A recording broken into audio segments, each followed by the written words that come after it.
এটা হচ্ছে কি ভোল্টেজ? বিভেদ ভোল্টেজ। আমরা এটা কোথা থেকে পাবো? ব্যাটারি থেকে। এই ভোল্টেজটা আমাদের সব সময় এটা এতটুকু যাবে।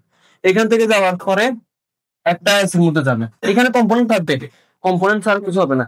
বুঝা গেছে? একটা আইসির মধ্যে থাকবে, যাবেন। আইসিটার নাম কি? চার্জিং আইসি। আইসিটার নাম কি? চার্জিং আইসি। এই চার্জিং আইসি থেকে আমাদের মাদারবোর্ডে ভোল্টেজ গুলা চলে যাবে। যেমন কোথায় কোথায় যাবে? একটা বিপিএইচ ক্রিয়েট হবে, বিপিএইচ। একটা কয়েলের মাধ্যমে, সুইচিং কয়েলের মাধ্যমে বিপিএইচ ক্রিয়েট হবে। নাম কি? বিপিএইচ। এখান থেকে আবার একটা লাইন ঢুকবে কোথায়? চার্জিং এসির মধ্যে। চার্জিং এসি নিজেকে বুস্টিং করতে। এই কয়েলটার কাজ হচ্ছে অত্যন্ত, মানে খুব মাদারবোর্ডের ভিতরে খুব থেকে বেশি কয়েলের যদি কাজ থাকে, কয়েল সবগুলো থেকে জনপ্রিয় কয়েল বা আপনার বলে যে কি সব থেকে কষ্টদায়ক কয়েল এই কয়েলটাই করে, কারণ পুরা মাদারবোর্ডকে সংযোজন করে, পুরা মাদারবোর্ডকে ভোল্টেজ পাঠায় এটা। এরপরে জিপিএস পাওয়ারটা যাবে পুরা মাদারবোর্ডে। পুরা কোথায়? মাদারবোর্ডের ভিতরে চলে যাবে। যেমন sound section, so you sound আইসের মধ্যে চলে যাবে এই ভোল্টেজটা, নাই না? তারপরে চলে যাবে কোথায়? Light, light. তারপরে চলে যাবে কোথায়? নেটওয়ার্ক। তারপরে চলে যাবে গ্রাফিক্স। জি গ্রাফিক্স। তারপর আরো কয়েক জায়গা আছে আমাদের, পুরা কি চলে যাবে? আরো দুই জায়গা আছে পাওয়ার আছে। এইসব জায়গায় আমাদের কি যাবে? এই বিপিএস টা চলে যাবে। বুঝে গেছেন? এখন আমাদের ভোল্টেজ কত?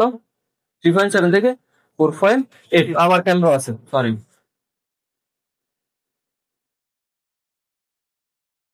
ক্যামেরা। তারপর আমাদের এই ভোল্টেজ গুলো হচ্ছে আছে না?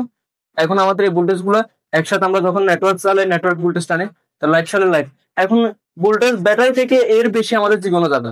কিন্তু লাইটের ক্ষেত্রে, লাইট যখন আমরা ইউজ করব, লাইটের ক্ষেত্রে প্রায় সময় আপনার 8 ভোল্টেজ পর্যন্ত টানতে পারে না। এই LCD light, display light, display light যখন আমরা ইউজ করব, তখন আমাদের 8 ভোল্ট অথবা 12 ভোল্ট অথবা 24 ভোল্ট পর্যন্ত আমাদের এই ভোল্টেজটা টানতে পারবে, মানে টান। এখন আমাদের প্রশ্ন হচ্ছে, ভোল্টেজ দিচ্ছে কত? 3.7 থেকে 4.8। এত ভোল্টেজ কোথায় পাচ্ছে? কে ক্রিয়েট করতেছে? গুড, বুস্ট কয়েলে। বুস্ট কয়েলের মাধ্যমে ইনপুট হচ্ছে কত ভোল্টেজ? ইনপুট হচ্ছে কত? 3.7 থেকে 4.8, 8 ভোল্টেজ। এত ইনপুট হচ্ছে। আউটপুট হচ্ছে কত? বা 8 ভোল্ট অথবা 12 ভোল্ট অথবা 24 ভোল্ট, যখন প্রয়োজন পড়তেছে এই ভোল্টের মাধ্যমে আমাদের লাইটটা জ্বলতেছে। লাইটটা জ্বলার জন্য এই ভোল্টেজ গুলো আমাদের কি ইম্পর্টেন্ট। সেম আরো অনেক সেকশন আছে আমাদের, সাউন্ড সেকশন। মাঝে মধ্যে বাড়তি ভোল্টেজ প্রয়োজন হচ্ছে, মাঝে মধ্যে কম। এখন আমাদের দরজা সাউন্ডটা বাইরে রাখছি, ভোল্টেজটা বৃদ্ধি প্রয়োজন আছে না? তাহলে আমার ভোল্টেজটা এখন যদি আমি একরে সব সময় 3.7 চলতে থাকে, 3.7 চলতে থাকে, হবে? ভোল্টেজটা বেশি যাচ্ছে না? তাহলে এখন আমার ধরো সাউন্ডটা কমাই দিচ্ছি একদম, বা আমি ব্রাইটনেস বাড়া দিছি, ভোল্টেজ বেশি যাচ্ছে, একদম ব্রাইটনেস কমাই দিছি। এখন এই ব্রাইটনেস কমাই দেওয়া বা আপনার ভোল্টেজটা কমাই দেওয়া, তখন আমার কি সাউন্ড এক পরিমাণ যায়? যখন আমরা সাইডে ব্রাইটনেস ফুল করে দিই, যে পরিমাণ সাউন্ডটা খায়, ব্রাইটনেস কমাই দিলে সেম সাউন্ড খায়। এখন সাউন্ড কেন কম খায়? বাদ কয়েলের কারণে। বুঝা গেছে? বাদ কয়েল কি করে? তখন 3.7 এর ভোল্টেজ ইন হয়, 3.7 থেকে 4.8 ভোল্ট ইন হয়, কিন্তু বার হয় কত? অল্প, যতটুকু প্রয়োজন পড়তেছে। 2 ভোল্ট, 1 ভোল্ট, 1.5 ভোল্ট, এতটুকু আউট হবে। কে করতেছে এটা? বাদ কয়েল। বুঝা গেছে কিভাবে বুস্টিং করবে আর কিভাবে কমাবে?